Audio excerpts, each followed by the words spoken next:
Thanks, worship team, for leading out in that amazing song. Isn't it amazing that we can praise God? No matter where we are and no matter the week that we've had, we can still come together and we can praise. Today, we are going to learn to lament. And it's a strange exercise to go in, especially after a song like that. But oftentimes praise is connected to some of the most deepest and darkest times of our lives.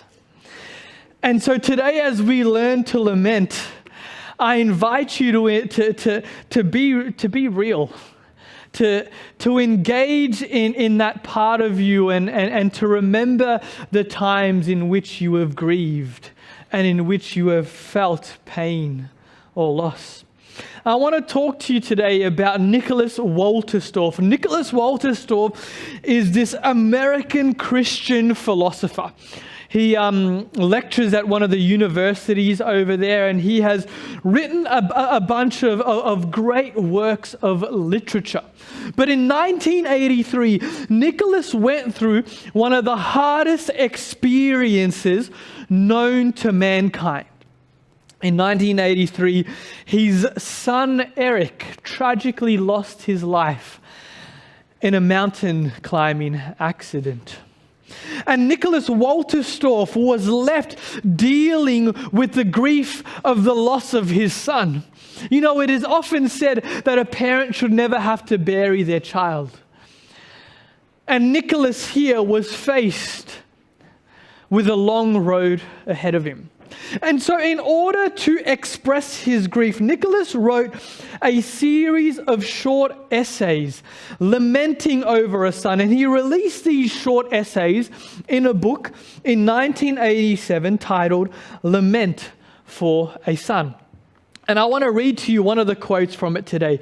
Nicholas writes this: "Grief is an existential testimony to the worth of the one loved. That worth abides. So I own my grief. I do not try to put it behind me, to get over it, to forget it. Every lament is a love song." Grief is hard. I feel like when I read his words, I can feel the pain that he is feeling. I can feel the depth of the emotion that he is experiencing as he copes with the loss of his son. Grief is so hard. For many of us, grief will be one of the hardest things we will ever go through. It may be the hardest thing you have ever gone through. And I'm respectful of the fact that when we arrive at a topic like this, we often arrive with our own baggage. That when we talk about something like grief, when we talk about the act of lamenting, we are opening up some suitcases that we don't want to open. And if that's where you are at today, I want to acknowledge that and I want to respect that. If at any point during this talk, the topic gets too uncomfortable for you, don't feel like you have to stay. Grief is not an easy thing to talk about, and sometimes we aren't ready to hear about grief. And I want to be very respectful of that today. But if you are willing to go with me on this journey, today I'm going to invite you to join me in the Book of Lamentations. Because oftentimes, you know, when we look through the Bible, we like to hear all the feel-good stories. We like to hear all the uplifting stuff. But the Book of Lamentations is one of those books that really deal with the nitty-gritty. It deals with some of the worst aspects of life. You see, a lament is a deep expression of grief and sorrow. And that's what the Book of Lamentations is. It's this expression of grief and sorrow. It is this cry of pain. And that can be difficult to explore. See, the Book of Lamentations can often reflect our own pain and our own grief. But today I want to explore this book, not because I want you to feel sad and not because I want you to feel depressed, but I want to explore this book because ultimately it forms a part of what God says to us. The Book of Lamentations transforms into God's words to us when we are in grief. You see, the Book of Lamentations is written reflecting over the Babylonian siege of Jerusalem and the destruction and the suffering and the exile that followed from it. The Babylonian exile within the period of Israel's history is the worst thing that had ever happened to them up to that point in time. The absolute worst thing. They had lost everything. Hundreds and thousands of years of history was absolutely destroyed up to that point. You see, the people of Israel had a promise. They had a promise of a land that came through their forefather Abraham. And then they had their greatest king, King David. And through God, David won a victory that gave them Jerusalem as their capital city. Through David, they also had a line of kings. And this line of kings carried the promise of a soon coming Savior. And most significantly, the people of Israel had a temple which held the very presence of God and was the center of their worship. And all of this history up to this point in one fell swoop was lost. In the summer of 587, as the city of Jerusalem fell, the people lost everything. Their homes, their temple, their worship, their king, and in a lot of their cases, their loved ones. This was the worst thing that could have ever happened to them. And so the Book of Lamentations steps in as a reflection of the pain, suffering, and confusion caused by this event. And the way that Lamentations expresses its cry is through 5 poems. 5 poems that form 5 chapters within the book, which is nice and convenient for us. But the author of Lamentations is assumed to be Jeremiah, even though it's written anonymously. But this is how the book begins in Lamentations chapter 1, verses 1 to 3. It says this: "How deserted lies the city, once so full of people. How like a widow is she, who once was so great among the nations. She who was queen among the provinces has now become a slave. Bitterly she weeps at night. Tears are on her cheeks. Among all her lovers there is no one to comfort her, and all her friends have betrayed her. They have become her enemies. After affliction and harsh labor, Judah has gone into exile. She dwells among the nations. She finds no resting place. All who pursue her have overtaken her in the midst of distress." This is how the book starts. It's quite a deep and raw reflection. But the Book of Lamentations opens with the word how. In fact, the Book of Lamentations, the Hebrew title for the Book of Lamentations is the word hekah. And it literally translates as how. And the important thing that the word does is that it sets the tone for what we're about to delve into. This word hekah is an expression of frustration. It's not a question like, oh, why did this happen? It's how. How could this have happened? How did it come to this? How will we ever come back from this? The title of the Book of Lamentations, hekah, is a cry within itself. It is a vent. And that's what the author is doing. They are lamenting, venting their frustrations over the loss of the city. And the way that they vent is very interesting. You see, the first 4 chapters, there's only 5 chapters, but the first 4 chapters of Lamentations are all acrostic poems. We don't really get that in the English, but in the Hebrew, each verse, each stanza begins with the consecutive letter of the Hebrew alphabet. So you got Aleph, Bet, and each verse begins with the corresponding letter. It is a very interesting way of structuring a poem of lament, because what it does is two important things. The first thing it does by making it an acrostic poem is that it makes it easier to remember. It is a memory device. You know, when people who can't find words or can't find a way to express their grief, where they don't have the way to express that grief, they remember the words of Lamentations. It's built so it's easy to remember, and in that way, it is easy to recite. That's why it's an acrostic poem. But the second more important thing it does is that it gives it order. It gives order and it gives structure to the language of lament. You know, one of the hardest things when it comes to grieving is finding a way to express it. You know, grief is often a messy and chaotic experience. And often when we are staring in the face of grief, it's hard to find a way to express it. It's hard to find an outlet because, you know, we want to cry, but if we cry, will we ever stop? You know, we want to talk and we are encouraged to talk, but how much do we say? It's hard to express grief, especially when you're looking into the face of grief. It's hard to find a way to express it. Because for some, you know, for us, when we start expressing it, it feels like we will never stop. And so finding a language to express our grief can be difficult.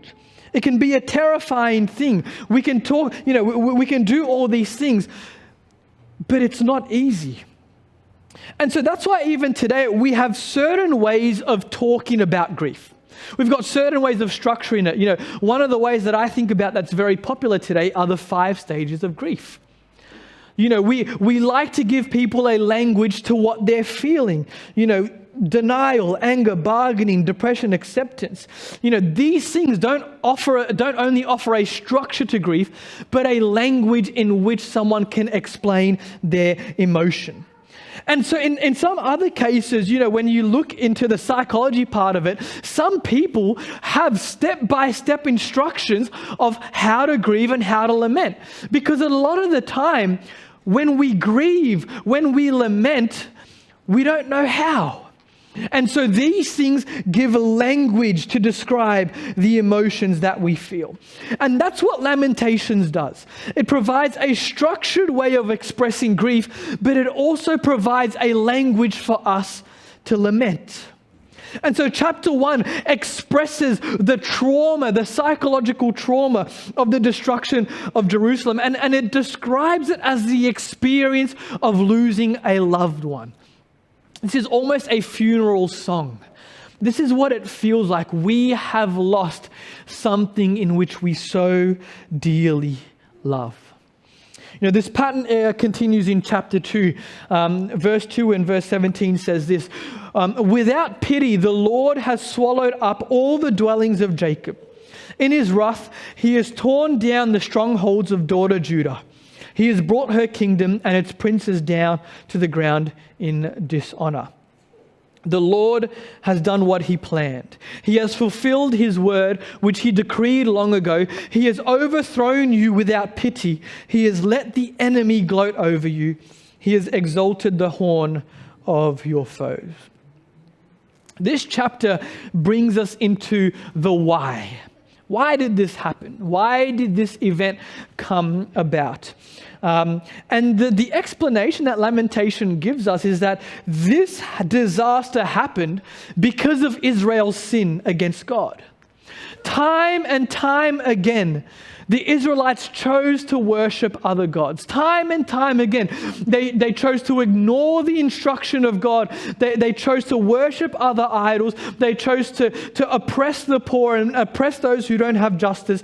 And time again, God sent them prophets to warn them of what would happen if they continued. So this happened over the course of 100 years. Israel would fall, God would send prophets. They might come back, they might not, but God would send prophets over the course of 100 years to bring them back. And every time they would warn them, if you continue, something would happen. And this was the result. The author of Lamentations recognizes this. The author of Lamentations knows why it has happened, and this is what this chapter is about. The author here is reflecting that God is ultimately warranted in what he does. And that's a hard thing to recognize, that in the midst of your grief, when you know why you are grieving, when you know why you've lost, and maybe when you realize that it's your own fault, that is hard. Now, mind you, I'm not applying this to all of our grief, because the reality is Lamentations is written in a very specific context to a very specific people. But the thing that the author is doing, it shows us that even though he knows that God is warranted in what he has done, it doesn't take away the pain that is caused. As much as the author knows why this has happened, he still has a reason to lament. The author still has a reason to grieve. And so this brings us to chapter 3. Chapter 3 is the longest chapter in the book, 66 verses. And it's still an acrostic poem, but this time it's 3 verses per letter. And this chapter is important because it forms the heart of the Book of Lamentations. It's the longest poem, and where each of the 4 surrounding chapters has 22 verses, this one stands out. And this is what chapter 3 says. Remember my affliction and my wandering, the bitterness and the gall. I well remember them, and my soul is downcast within me. Yet this I call to mind, and therefore I have hope. Because of the Lord's great love, we are not consumed, for his compassions never fail. They are new every morning. Great is your faithfulness. I say to myself, the Lord is my portion, therefore I will wait for him. The Lord is good to those whose hope is in him. To the one who seeks him, it is good to wait quietly for the salvation of the Lord. For no one is cast off by the Lord forever. Though he brings grief, he will show compassion. So great is his unfailing love. This right here is the heart of the Book of Lamentations. And this verse is the heart of chapter 3.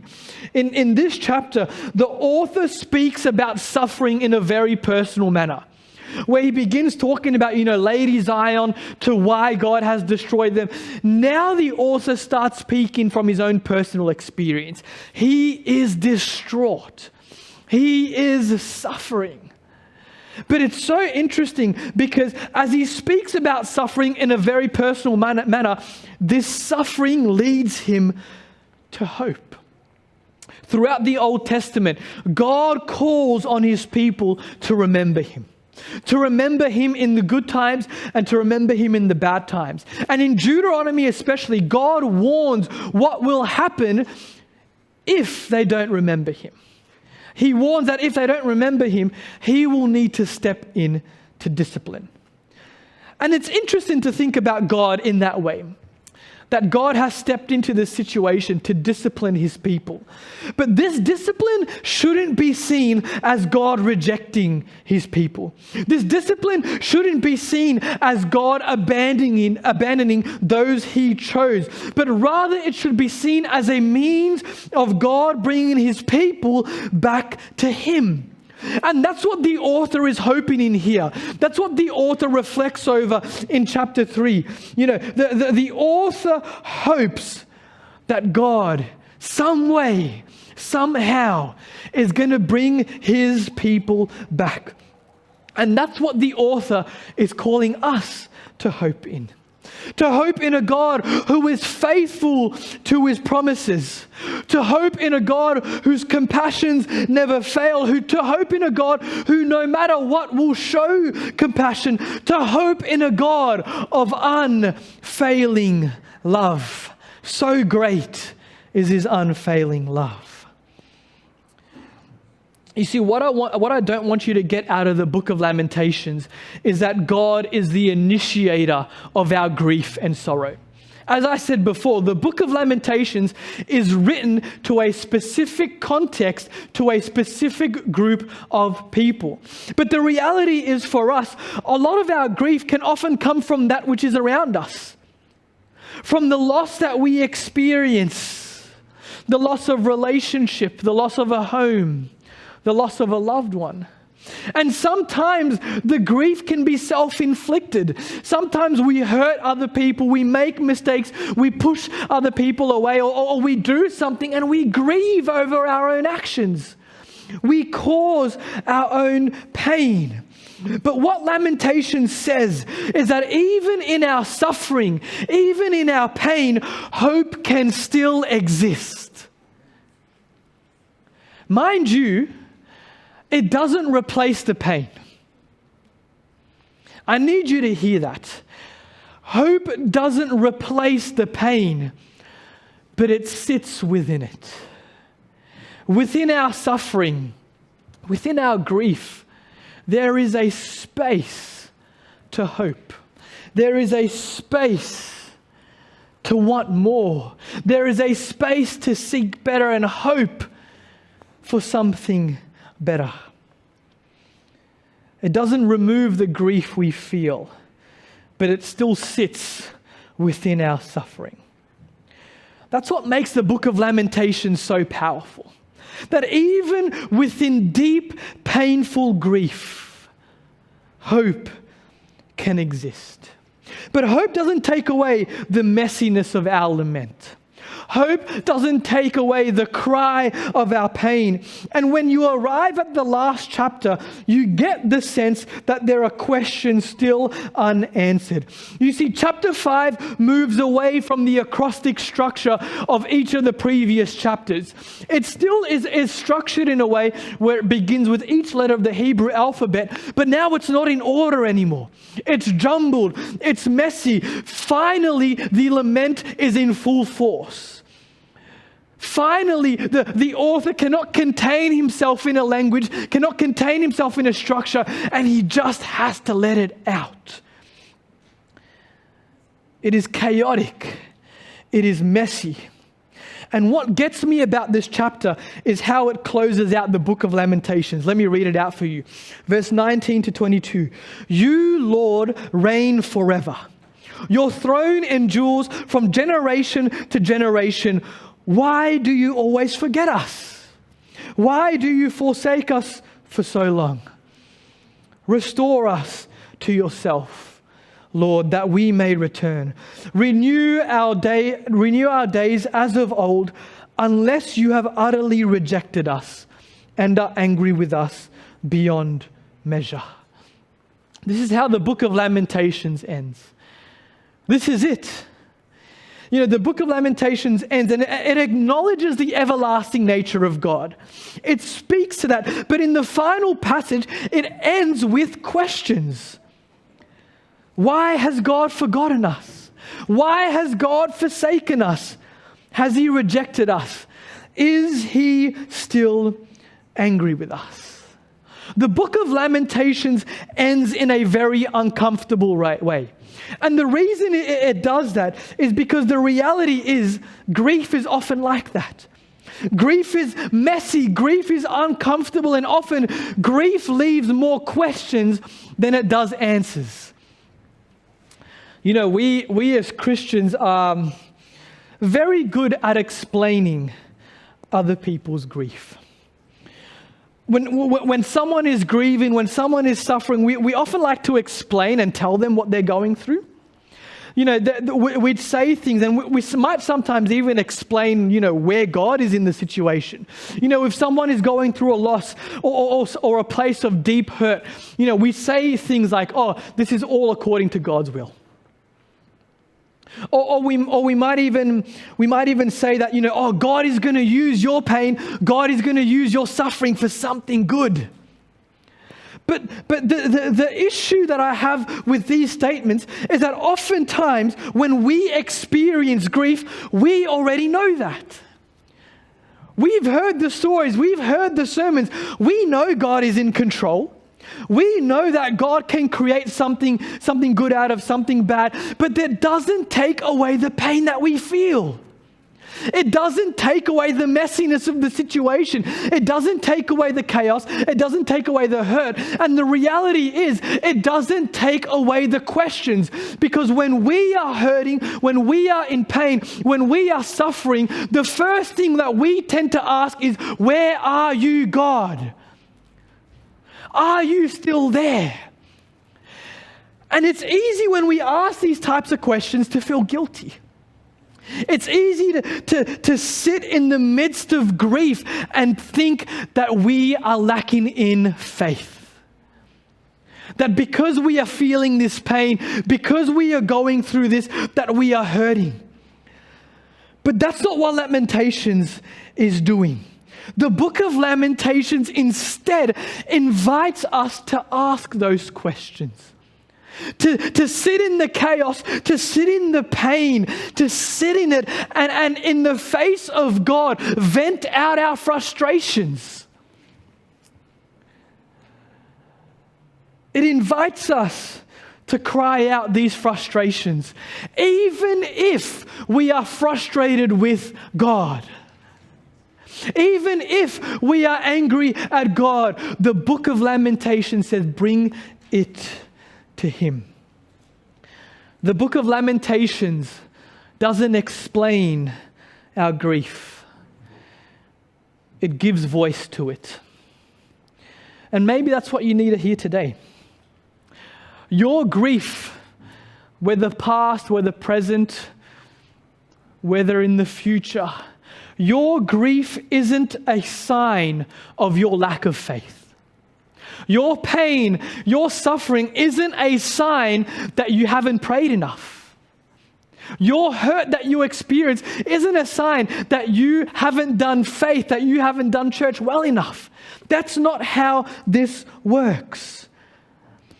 You see, Lamentations begins as a cry of anguish and sorrow addressed to God, but as you read it, it becomes God's way of addressing you. God uses the language of lamentations. God uses the language of grief, the language of pain to speak through to His people through their suffering. And God can do the same thing for you.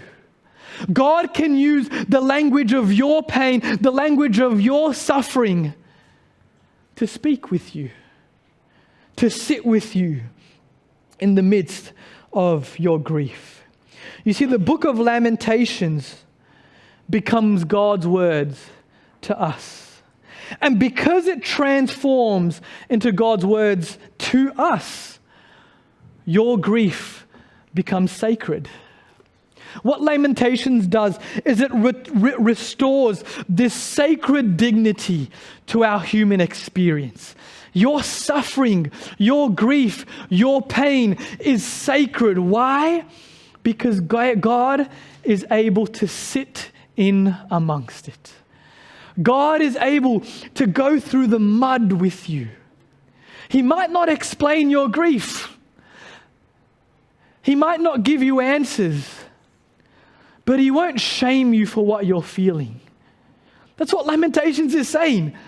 You know, so often I have felt guilty for the grief and pain that I've experienced. Why am I going through this? Why didn't I believe in God enough? But Lamentation says that's not it.